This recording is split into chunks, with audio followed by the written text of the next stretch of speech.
Hello, and welcome to the Skill Link podcast, where we get to chat and get to know a lot of passionate content creators, competitive players, and all of the incredible voices who continue to make the community the way it is today. Today's guest is no exception. He is the mastermind behind multiple draft leagues. He has excelled and found his calling in a variety of formats like ADV, Monotype, OFC, and AG. He is our friend. It is TeamCap. We were glad to. I gotta tell you, we were glad to find your account. I've just been scouring, finding a bunch of cool Discord, servers lately, and I noticed your announcement for the Mono Egg Rainbow League, and I was just like, that sounds awesome, because we also do draft league stuff. Me and Josh, we're part of a draft league just with a bunch of friends, 15, 20 guys. And we've been doing that for about 5 years now, and I was just really excited to find somebody passionate about draft leagues, and to be able to kind of talk to them more, and get more details about how other draft leagues do their thing. So we're super happy to have you on. We're excited to learn more about the mono stuff because, like Logan said, so every season with some of our friends, we do a draft league. Logan, is it like is this the 7th or 6th season that we're in right now? This is technically the 6th season, yeah. 6th season. So because we had a season 0 that we just like canceled halfway through because life happened, and then we're like, no, let's actually do this for real. And then we had a season 1, but I think I want to say season 4 we did a monotype season, and it was a blast because we got to like. Our types were randomly assigned to us, and it ended up being a blast. So we're really excited to get some more of your insights on how you've gone about creating and crafting that to make it a really fun experience for all the trainers. But before that, we want to get to know you a little bit. Kind of what makes what's kind of inspired you, gotten you into Pokemon, but also just kind of what makes you. So just kind of in general, in addition to Pokemon, what are some of like your favorite TV shows, your favorite movies, favorite games? What kind of inspires you? Sometimes I play some puzzle games, but like those Okay. are one game that you play quickly, solve a puzzle, and then go on to another game. So mostly the only game that I usually play is Pokemon. And well, you Love were it. talking about TV series and all of that. That's something that interests me a lot. Actually, I'm studying to be a movie director.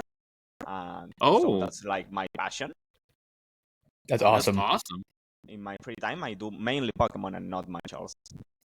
I love it. So we were talking to Logan with LRXC, who's also, of course, of the ADV community and does a lot of the Battle Factory stuff. And he said same thing. He's like, I can think of maybe 1 or 2 other games that I love, but for the most part, it's just Pokemon. And same with us. That's one of the main things that we love to do in our free time. It's just like, it's live, breathe Pokemon, baby. And like, honestly, it's like, because I could play other games, but it's just I could. It's what calls me, man. So I totally understand that. Like, So I guess you find a game like this where I found a game I'm not bad at, so why move to another where I there you go. One, so. Exactly. I love it. I love it so much. And so I guess kind of slipping into that point there. So what got you into Pokemon? What were your first games? What made you kind of lock into Gen 3 OU ADV? Well, like 7 years ago, when everyone was playing the Pokemon Go game, my friends, all of them were playing, so they were like, you should join. I joined. I didn't like the game very much, but I liked the concept, so I started to play Fire Red in an emulator. And from there, I eventually just left it, and like a year after that, I found some competitive videos in YouTube, so I said, wow, this seems really interesting competitively. So I learned about it, then I learned about Pokemon Showdown, and eventually, from watching all of those videos, I saw a video about the draft league. I think it was called Gash Gang, and I joined. And well, from there, I found MRL, and from MRL, I found OFC, and I found other ones like in that order. Like all of this happened like 3 years ago. Wow, that's awesome. 3 years, and here we are with a legend. That's great. That's so cool. And a little bit more just to get to kind of get to know you. Do you have a favorite food? Favorite food? Like probably lasagna, I would say. I really like lasagna. Oh man, you can't go wrong with that. Lasagna's so good. That's So I awesome. know, right? I'm like kind of hungry. It's like it's getting late for me, but I'm like, wait, I'm still kind of hungry. So that's It's awesome. midnight. It's midnight snack time, right? Yeah, there you go. Midnight lasagna time in honor of TeamCap. I love it so much. All right, so now we're gonna kind of start delving into now that we know, now that we know that you like lasagna, we know everything about you at that point. So now we're gonna kind of start slipping into content, into more of your expertise, your niche and things like that. So we're curious. So you mentioned you started playing Pokemon Go, got into Fire Red. I'm curious, when you discovered draft leagues and things like that, what was it, what was a moment, or what was like, do you remember like what it was exactly that kind of caught your attention, or a specific experience that you had that you kind of got locked into and you were like, I want to get serious about this. Really want to kind of focus on this. Well, something that really like caught my attention is like, unlike main competitive, which is like OU and all the Smogon things, those things never really attracted me that much because it was like mostly you had to use a standard, or otherwise you were putting yourself in a disadvantage. Like, yeah, I could go to a tournament with like a choice, a scarf, freeze dry, Mamoswine, for example, but like that was putting myself in a disadvantage. But it's the complete opposite in drafts. Like, I can run that kind of weird sets, and it usually works because it's weird, and each game is a different experience. So, like for example, recently I had a game where I used a max defense Kingdra, which it it doesn't make much sense in other kind of Pokemon tournaments, but in Draft League, it really, like, your the amount of possible sets that you can bring is like infinite. There's no limit to the imagination. So like 3 years, and basically almost every game I bring a set that I had never used before. So it never stops really. I love that. That's so cool. I kind of fall into that fall into that category as well, where you just kind of get, I mean, because what's cool is, obviously there's limited options first and foremost. So like, I mean, like you're saying, there's lots there, you're not necessarily stuck with having to use, or not necessarily, and not that it's necessarily bad, but it's an appealing aspect to be able to see that meta Pokemons or strong Pokemon are going to be swiped up. So it's like not everybody's going to have the same tools, like in general competitive, like you mentioned. And then it's kind of fun to see what you can do and how you can use each of your pieces to their max potential in each game. Like that's something fun too, just to kind of see what can they do well, and how can they be adapted, like adapt to situations as well. So I love that you mentioned that, because that's a similar style that I have, and I feel very close to as well. I agree.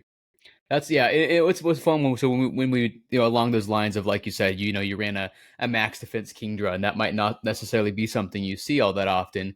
But yeah, when you're in sort of these like monotype situations, it does kind of force you to be more creative, especially if there's a certain type disadvantage or advantage. I remember when we did ours, I was flying type for the season, and of course in my conference I had the the electric type guy, the electric type trainer, and then in the playoffs I played the ice type guy and the electric type guy again, and it just it forced me to be really creative and run sets that you definitely wouldn't otherwise see, and it's cool, and it's awesome that you've been able to create these leagues. I know you said you've done several draft leagues, you've done a lot of mods, some of them Well, you've done more than others. something I We have to oh yeah. specify there is that I didn't create these ones. Like, I joined as a mod, but I wasn't the creator of any of these ones, so I Okay. have to take credit of creating them. I'm just a mod, You probably the okay. most active one, but I'm just a mod. Okay. So you've done a lot of mods with them. But we'd love to hear more about that then. What's fun about modding? What's rewarding about it? What do you focus on or look for the most in your work? Well, something that I really like about modding is like the fact that I can create things that people are gonna enjoy, or at least partake in all the time. Like, for example, just in Emerald, I created the puzzles. Like, I started doing crosswords related to Pokemon. I started to do murder mysteries every once in a Ooh. while. I started to do this one wasn't my idea, but I like expanded on it. started doing Hunger Games every season, like to reveal the order of the draft. Like I would do a Hunger Games with every player, and the first one to die is the last one to pick, or something like that, That's fun. and stuff like that. It's the fact that I can create all of these ideas all the time. Not always just create them, but if some of the other mods create them, I can work on them. Like for example, when we do off seasons for some ideas, like recently we had an off season that was Elite Four, so all of the mods were like Elite Four members, and everyone had to play them. And I expanded on the idea, like making it, your team had to be like quote unquote bot. You had a certain amount of money, fake money, and you had to buy a team, and each thing costed a certain amount of points. You could buy a Terra Captain, a Sea Captain, stuff like that. Each type had a different value for this off season. So like if I want to be mono ice, I would have to pay less than if I want to be mono flying, for example. That's so cool. I love the That's fascinating. variety, kind of like of things that you did in there, like the Hunger Games thing. That's so cool. Like, and that's such a unique way to make even the draft order entertaining. Like it's something where, and it matters too, right? Like it's something where you know, people will be invested in it as because they're already invested in the community space and in the draft league itself. But then you're making it so that every aspect of the server of the draft league is something that can be looked forward to. I love that. That's awesome. And you know, we actually want to hear more about the MRL, the Mono Rainbow League, specifically this recent. I think it's season 12, right? Yeah, right now we're in season 12. Season 12. So it's cool because I noticed you guys have, you know, skill-based divisions. You got this really cool points-based system to account for like type matchups. And this is really cool to us because, like I said, we've been doing ours for a little bit now, each season with a different format. So we want to hear about a little more how this is run. It sounds like it's a blast and that's really well fleshed out right now. How has season 12 gone for you guys so far? Well, season 12 for me has been like 50-50. I'm like for losers right now. I'm kind of maybe making playoffs. I haven't uploaded all of those games to my channel yet, but I plan to. But anyway, the thing that we do, we have a type chart. Like for example, if I'm mono electric and I beat mono flying, I only get 1 point. In a neutral matchup, like let's say mono normal and mono ice, that's pretty neutral. Each one gets 3 for winning. So you can get up to 5 for a very bad matchup or 1 for a very good matchup. We adjust this every season. Like every season we check, okay, what's the win rate of each matchup? What's the general month that each team can draft? Like for example, people might think, oh, mono electric surely super bad versus mono ground, but then you realize the average mono electric draft has like 5 to 6 months that are immune to ground, and on average, electric beats ground more often than ground beats electric. So we adjusted the points for winning that. And we don't just tier the months based on how good they are. Like for example, we usually lower the tier of months that are in types that do very badly, like mono normal, that's exceedingly bad. Mono dragon, that's super bad. So we make those months cheaper. And then we have types like flying or electric that do super well, so we make them fancier, the months in the types.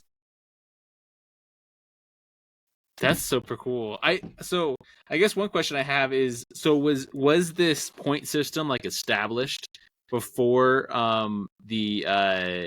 before you joined as a mod there, or was that something that you kind of helped kind of as a part of and create like that point system? Because that's something that I think we didn't have that when we did it. That would have been super cool. And like I agree. In future seasons, if we ever do it again, we should definitely will take it. As far as I understand it, the point system was the reason that the draft was created. It was created by Septi and Sean. I don't know if you guys have heard of them. Septi isn't so known anymore because she stopped playing, but Sean is super known everywhere. Like it's the guy that wins 1 out of 2 of the seasons he plays. So maybe you have heard of them. But yeah, those two people, like, they had the idea, okay, you know what would be cool? We should make people get points for winning bad or good matchups. So they created Emerald. The first, it was like a small league. It had like 10 people, all of them friends. Then the next season, it expanded to 20, still all of them friends. Then 30, and that's when I joined. And from there, it started to expand more and more until now that we have 8 divisions, and we might add more in the future seasons. We can if we wanted to, because we get over 100 per season. It's just deciding if it's worth it or not based on the amount of mods we have. I believe we have like 10 mods right now, which is kind of enough to handle 8 divisions and kind of not. But yeah, we might expand. That's so cool. That's awesome. What I want to ask you quick. What does I didn't have a chance to hop in and look at some of the team compositions, but what's your team looking like right now? I know you said right now you're kind of you said it's about 50-50 as far as how the season's gone for you. What do you like about your team right now? And what do you not like? Well, the problem is that I started the season very badly. Like, I started with 0 wins and 3 losses. So I Okay. used all of my transactions to try to, instead of trying to make my team good, I tried to counter team all of my opponents to try to get wins. So my draft ended up being super weird. I have like an enormous speed gap from Samurai Hisui, which is 85, to Iron Bundle, which is 136. Right. I have a rain team with only 1 mon that has Swift Swim. Is super weird, and it was made entirely just to counter each opponent. Sometimes I do that when I start doing badly at the beginning of the season, which not only I, most people do. They use their limited transactions, like you have 6 for the entire season, and they usually use them to at least get 1 mon that's good into every opponent. Like, I got Volcanion just for the week I played against Steel. And meanwhile, the people that start doing well, they save all of the transactions so that at the end of the season, when they are like, okay, I'm doing playoffs, and for example, they realize, okay, Mono normal is making playoffs, I should get myself a Keldeo. Mono, Right. yeah, that kind of example. I can't think of many, but yeah, Mhm. they save them to make all of the transaction at the end just to get better matchups in playoffs. Yeah, that makes sense. That's really cool. It's fascinating to look at your sheet and see, you know, kind of who you've dropped and moved on from. I know obviously earlier you mentioned Kingdra. I see that Kingdra, you know, put in some really good work for you this year, had a lot of kills, but then, like you said, you picked up Iron Bundle. Iron Bundle is fantastic. I see that, you know, also Empoleon has done some good work for you this season as well. It looks like Empoleon is positive and has played in 6 games for you as well. So it's really cool to see the variety and see what you've maybe looked at, brought in for one game, and then moved on from what you actually had for a lot of the season, but then said, "Hey, let's still make some changes and you know, get ready for the playoffs." Well, So and the This trades can hasn't make and been break my- a season. What? I was just gonna say the trades can make or break a season too. So like you dropping them on and picking up a new one can that like when you're learning your pieces and like kind of picking up where you're weaker and like picking up something to substitute in for that can change everything entirely. Yeah, like, this one hasn't been my best example of how to make good use of transaction. In fact, I wasted a lot. Like, I got myself a Tatsugiri that has not done anything in the entire season, and I wasted transactions to do that. Like, the ones that where I have used well my transactions are the ones that I won. I don't know if I mentioned this yet, but I won this league 3 times with Mono Grass, Mono Ghost, and Mono Grass, Ghost, and Electric. In fact, earlier you mentioned how you were mono flying and you got to playoffs and there was mono electric. That thing that happened to me. I was undefeated, and then I had to play mono electric in finals as mono Oh, flying, man. and that did not go well. that didn't go well. Oh man, yeah. It's just like I was like, man, I was having such a good season. I love the mono flying. I had like Celesteela, I had Zapdos, I had Landorus, Therian. I loved my team, and I was like, oh man, I got to play the mono electric type again. And yeah, it's It was like you rough. said, it didn't go so well. So, Yeah. um, I tried, but without a Landorus, there wasn't yeah, much I could do. Gliscor is not enough to win that matchup. right, exactly. One thing I wanted to ask you, so I mean, because the thing is you've played in a variety of different formats of Pokemon. Kind of in general, kind of what insights have you gained in the different transitions of, or even, I mean, even I'm sure you're playing some at the same time, like kind of about, so what insights have you gained about kind of playing the game, mechanics, like just in general mechanics and tricks and things like that. And then also, as Pokemon's been going through the years and formats have changed in general. You've obviously rubbed shoulders with different people in like the different communities, right? So people who are really into ADV, people who are really into Monotype, things of that. So kind of what insights have you gained as you've kind of become like this ambassador of, different formats and different communities within the Pokemon community? Well, I have realized something that becomes very clear after you play so many seasons of Monotype is that often the people that do well in Monotype do not necessarily do well in regular draft or vice versa. Like we have had some S tier players, like players that should win most leagues that they play, and then they come to MRL and they go like 2-7, 2 wins and 7 losses.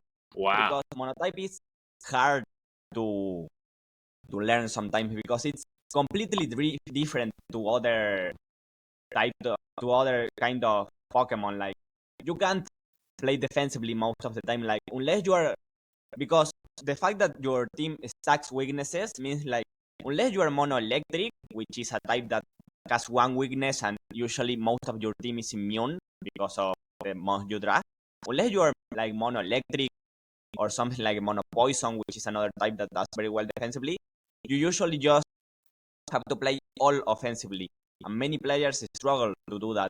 And I have seen other kind of players that do very well here because they really know how to play offensively, and then when you see them in other kinds of draft, like they do not do well because they have to suddenly play defensively, and that's hard to go from one to another. That's also why I usually do better here, and I usually do better in the formats where it's all offensively, like for example Ubers or Monotype. Those are the ones that I do better. And then you put me in a regular, like when you put me in what's the one the low tier, I do not do low tier very well because that's usually more defensive than the ones that I tend to play. That's super interesting. I'd never thought about it like that before, but that's true. Kind of looking back on my own record and other records, I think within our own league, that's very true as we've changed formats. So that's super. That's super. Yeah, that's true. I like that a lot. And kind of switching gears a little bit. So, I mean, along with participating in multiple draft leagues, you also create content around it on YouTube. You upload your videos and things like that. And in some of your videos, or one, I think you uploaded. Usually, you don't upload this specific format that you're playing. And I was kind of curious. Just in general, and I can totally understand you're doing a lot. So, I mean, sometimes you may not have time to upload it all. But I was curious, do you keep like some leagues like not uploading them on purpose, just kind of like keeping them as a personal time? It's kind of like that way you're not like, you have some that you're trying to build content around, but also some that you're trying to keep as a personal just pastime hobby and anything like that, or just kind of curious what makes the criteria to be uploaded onto YouTube and what doesn't and why? Usually the ones that I upload are either the ones that I mod, mean MRL and OFC, or Gen 3 stuff because I know that Gen 3 gets a lot of clicks in YouTube.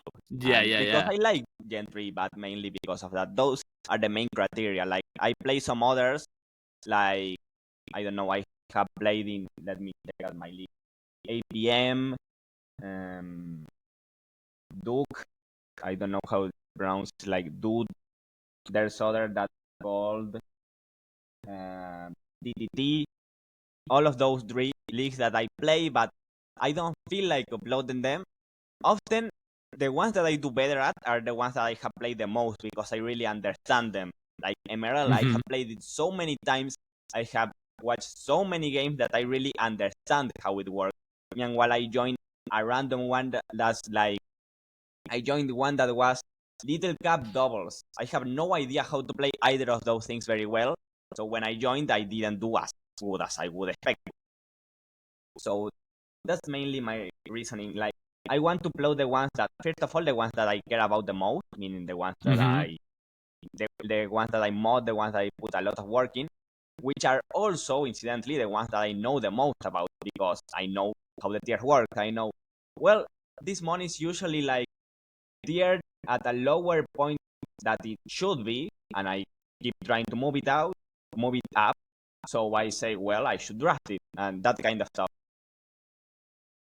That's super cool. Yeah, no, like keep it, and the thing is your insight in those videos are incredible as well. So it's just super. I just find it super interesting, and like how, and then like there was that. I think it was an AG video you uploaded, and so you were in the finals or something like that, and that was like kind of cool that like kind of see like your process of your general expertise, but then kind of switching into some others, and kind of how you keep. I just kind of think it's cool how you flip around and kind of show you're a jack of all trades per se, so that's awesome.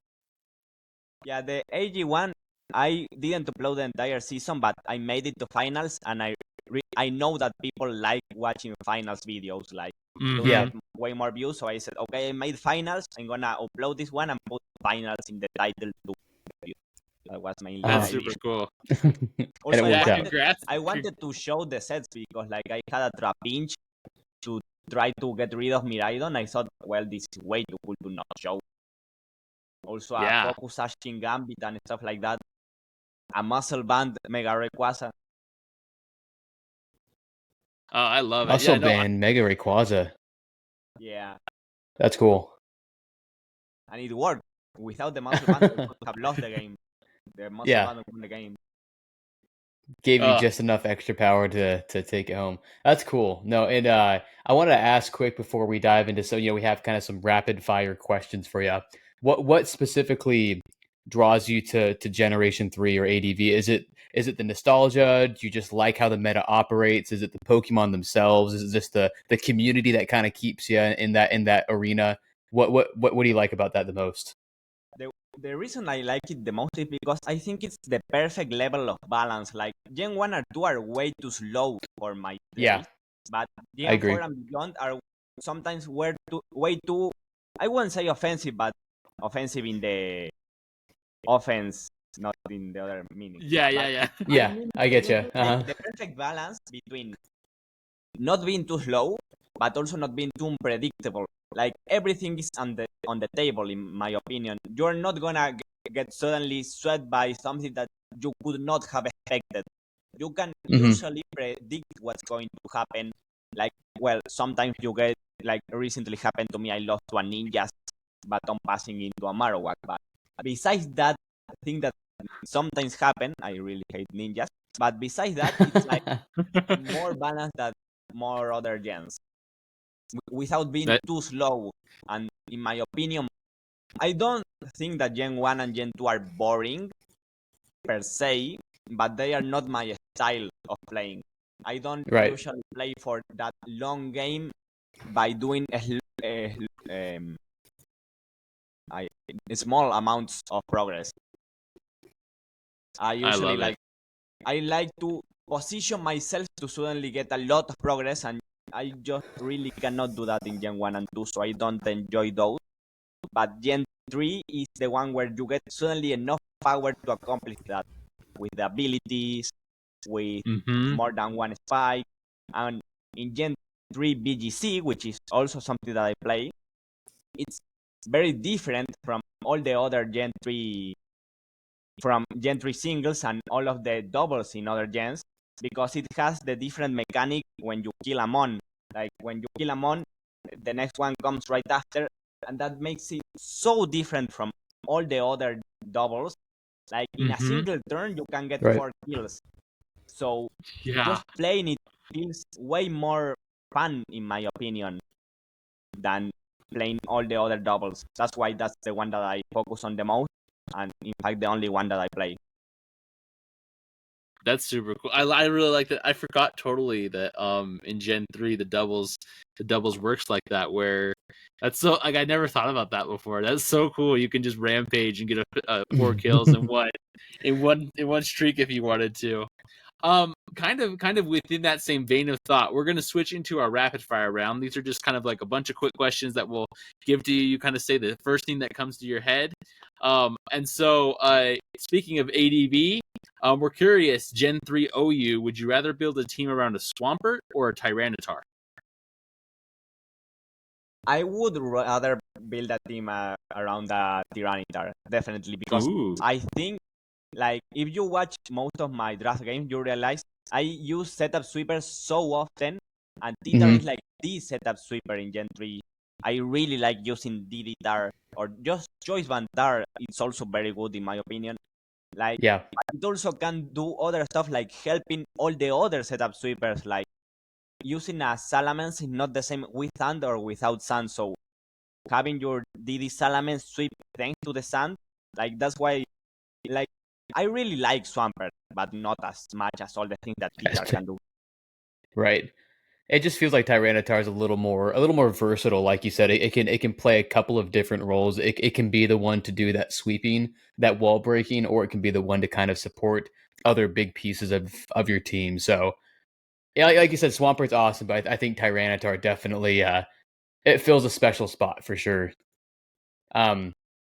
Cool. Here's our next rapid fire question. So I have some types for you. You know, thinking more in a monotype mindset. And I want you to pick one type or the other if you were to build a mono team for a league. So for my first one, fairy type or water type?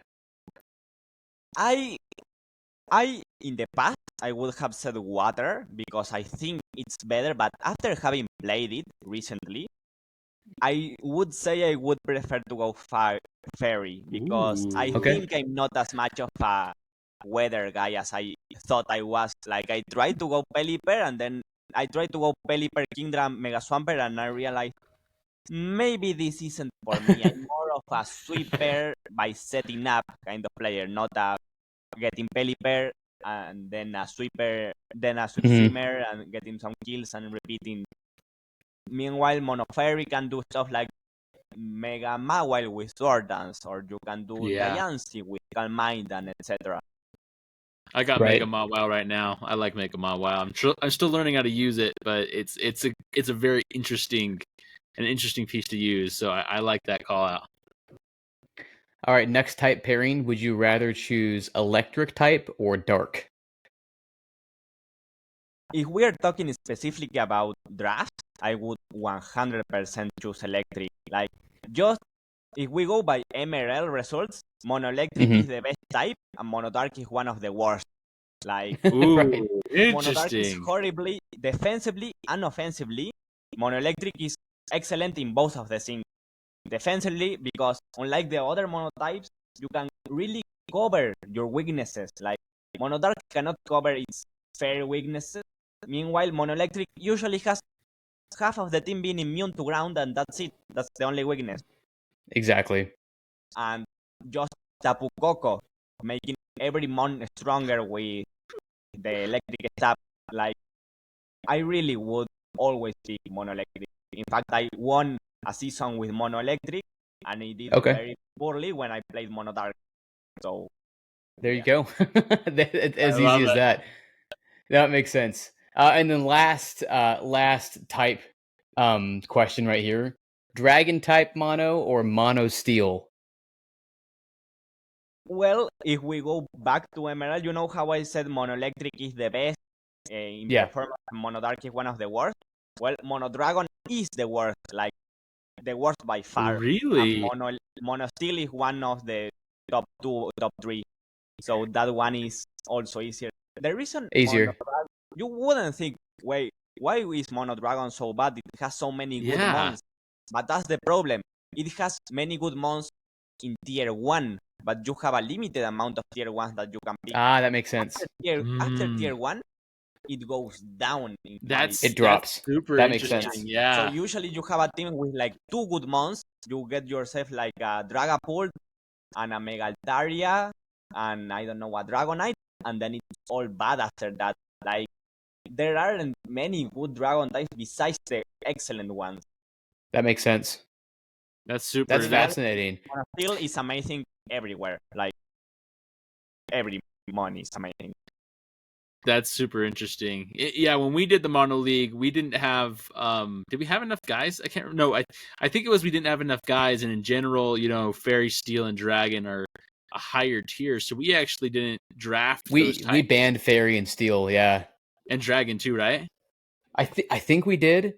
Because yeah, since we didn't have it tiered that way, someone could have just stacked all of the higher tier dragons if they wanted. So to balance it out, we just scrapped. So I like you're saying, TeamCap. I knew Mono Steel is generally one of the top ones. Yeah. But yeah, that's fast. I mean, that totally makes sense. Yeah, if you're only allowed a specific amount of higher tier ones, it drops off pretty quickly. As far as the dragon types go, so that's fascinating. Also, another thing that I forgot to mention, in Emerald, you know how we have this matchup chart. Like, when you have good matchups, you have.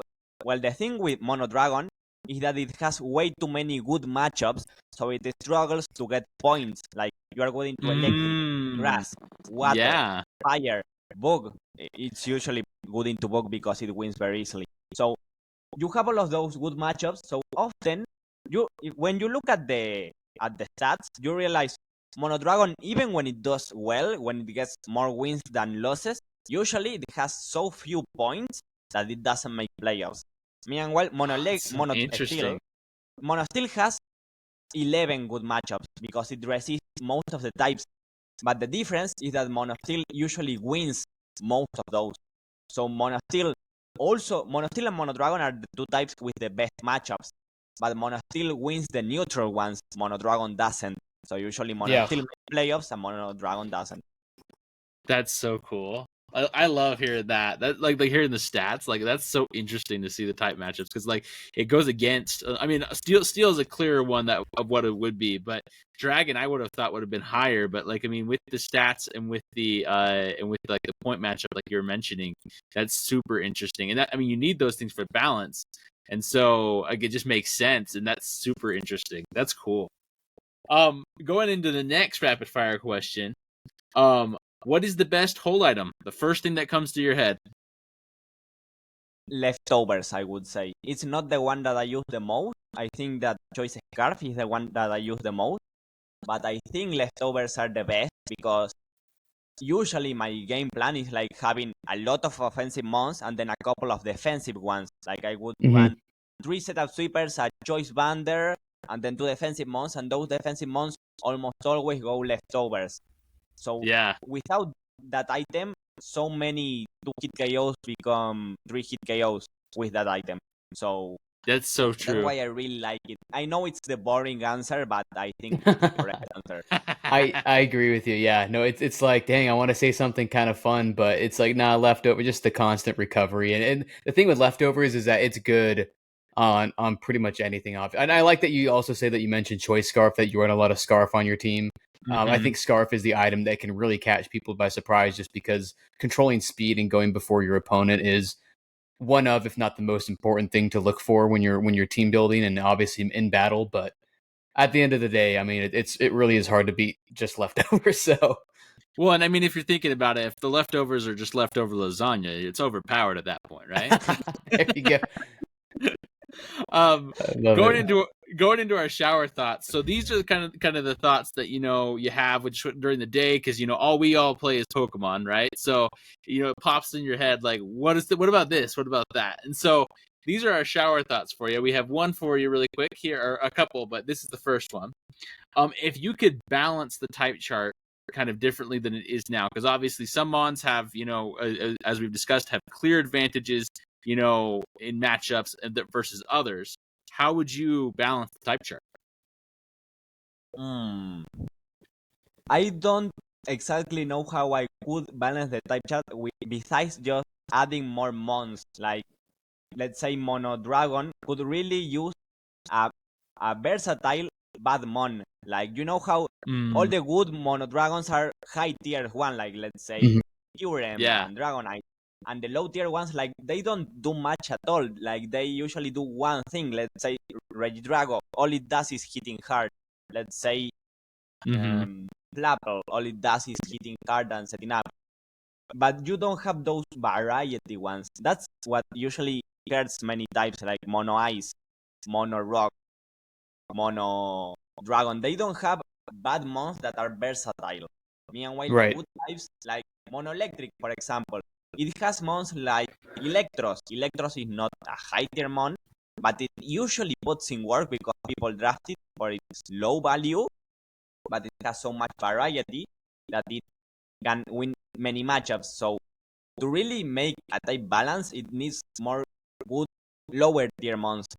Because even if Mono Dragon has two mons that are better than anything in Mono Electric has way more versatile mons than what Mono Dragon usually gets. Yeah. Okay, that makes sense. Yeah. I like it. Cool. And I have another shower thought question for you as well. So this doesn't necessarily have to do with monotyping now. This is just kind of a fun one. So just close your eyes, pretend that Generation 10 is here. Down with Generation 9. Generation 10 is already coming out. But in order to have it, you have to remove an entire generation of previous Pokemon. If you had to pick, what generation would you cast out? Gen 2 probably. I'm sorry for all of the Gen 2 fans, but I'm not a fan of Gen 2. Like there are mons in Gen 2 that I enjoy, but usually not. You know, it's funny you mentioned that because I think people I've talked to, at least, outside of just nostalgia, Gen 2, from what I've heard, is pretty divisive. I've heard some people say that they love it and that they'll defend it to the death. And I've heard other people say that, like, of the first 3 or 4, what you would consider early generation Pokemon, that Gen 2 is the one where they're like, I could go without it, because obviously Gen 1 is always going to have its backers. I know, obviously, Gen 3 is Gen 3 is my personal favorite. I know Gen 4 has a really solid niche, but it's funny you mentioned that, because I think that I've actually heard that from a lot of people as well. There, I have the advantage that I don't have all of that nostalgia, because like I played Gen 3 and less than a year later I was in Gen 8 games, which was the current generation. That makes sense, yeah. So I didn't like get all of that gap of, oh, I loved these months for many years and then we get new things. Like I went from one thing to the other, and I was playing Pokemon Go in the meantime because and like I didn't really get that gap between old months and new months. I got all of them at once, and just by looking at all of them at once, I say the ones that I don't like are Gen 2. That makes sense. You're moving some ones that I love. I mean, obviously the thing is like, because I mean, like Gen 2, I think I agree mostly. I think I do as well, but it's just like you lose some pretty good, like some pretty what's the word I'm looking for? Like just iconic ones, like Umbreon. You got Lugia gone.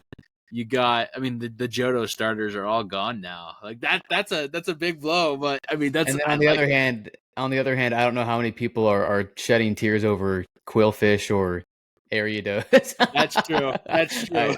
It goes both ways for sure. No, I get that. I hear you. Well, I think it's a good choice overall. Quillfish is one of my favorite Pokemon, I will tell you. Oh, I take it back. I take it back. Oh no, I shed some blood with Quillfish. I mean, I'll think of someone else. Quillfish is in my top 5. My top 5 would be like Golden Go, Bellipair, Flapple, nice, and Machamp. Ooh, you like Machamp too? I like that. That's not. Dude, that's an awesome top 5. That's a really cool top 5. What do you think of since you say you like Quillfish? What do you think of Overquill? Do you like Overquill? I sadly do not. Like, I was so hyped. Gotcha. At the beginning, I was like, oh my god, I love this mon so much. And then I kept looking at it and I was like, no. I can't do it. This is not what I wanted out of a Quillfish evolution. Mm-hmm. It's bigger and the spikes are longer, which is funny. It's like a funny gag. But after the gag stopped being funny, it's like, why did you exist? It's like, okay. Right. No, it's funny because we asked LRXC, his mascot's an Avalugg, so we also just had to ask him what he thought about his Hisuian Avalugg, and he's like, it's fine. It could have been a lot worse. He's like, they've butchered some other forms, and luckily to my boy, they didn't do Avalugg too badly. But yeah, no, you know what? I take it back. I'm looking at Quillfish right now. I'll spare him from the Gen 2 cutoff. We'll leave him. Quillfish was Gen 3, right? Yeah, right. Yeah, I take it back. Yeah, it's Quillfish actually is not Gen 2. Uh, It's funny, and as far talking competitively with like Quillfish back in Gen 3, it does have kind of a fun niche with not only leftovers, but setting spikes and then having a Salic berry and then doing like Destiny Bond strats or self destruct stuff.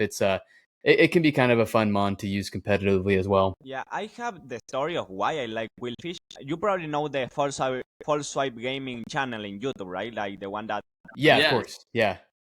that was my introduction to competitive, like watching all of those videos. And just this is the reason that I like both Quillfish and Pelipper, and well, other reasons, but mainly because I saw them and how these monsters that they have nothing going for them. They have bad typing, bad stats, Hmm. but the few things that they get, like Pelipper gets one tool that makes it useful, the drizzle ability.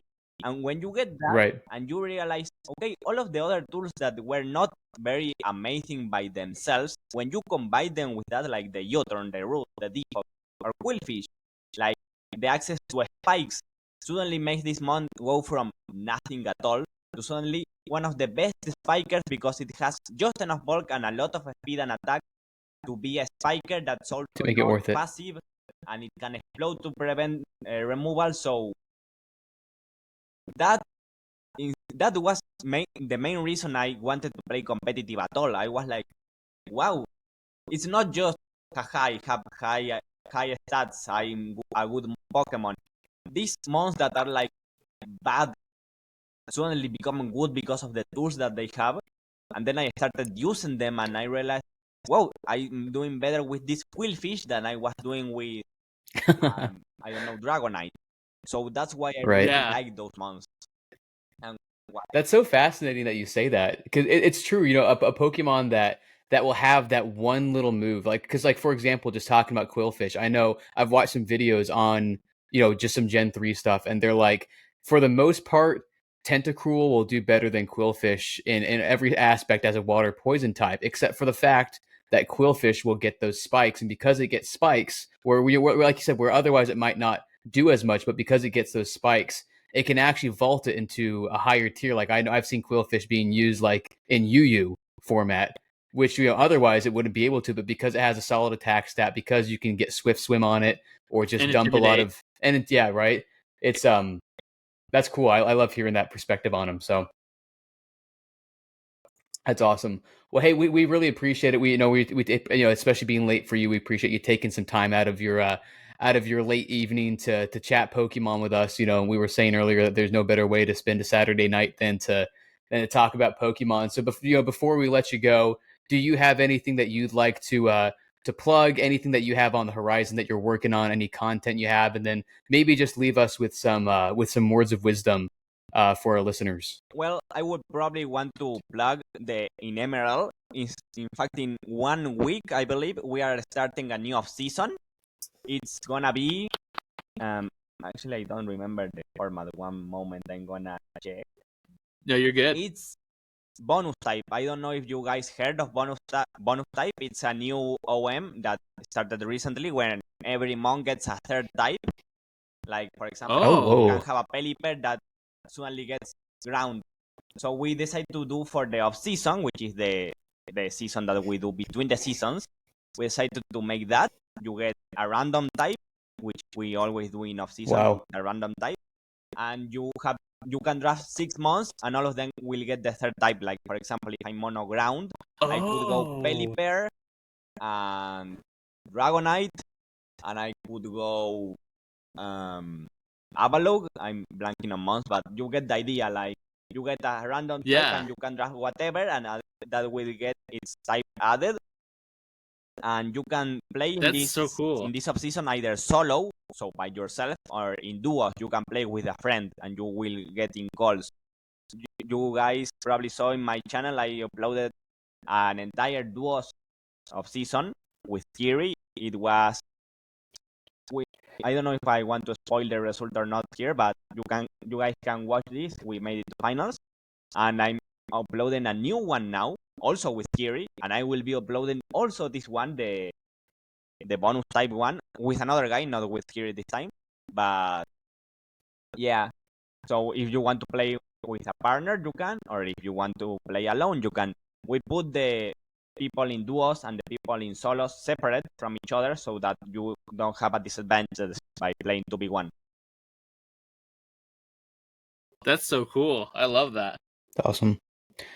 That's so cool. Well, hey, we'll be sure to to plug all of TeamCap stuff in the description. That way you can check out his channel. Of course, keep tabs on everything else that's happening. So again, we appreciate it. You are incredible. You clearly have an elite Pokemon mind. It's really fascinating to hear your very unique perspective on the game and franchise that we love. And like Logan and I said, it's something that especially Monotype stuff is something that we've briefly touched on in the past. But it's really cool to get a true expert's analysis on it, as well as this specific generation. So again, yeah. I was just gonna say really quick. Any words of wisdom for our listeners, my friend? Well, my main words of wisdom would be to stop hating Quillfish. It's so good. You guys should get it. I'm already feeling bad. I repent. Spikes, it's so good. And well, that's it. I love it. That's it. Don't hate on Quillfish. I've repented. I've been properly chastised. So oh man, that's cool. That's amazing. Well, hey, again, we appreciate it.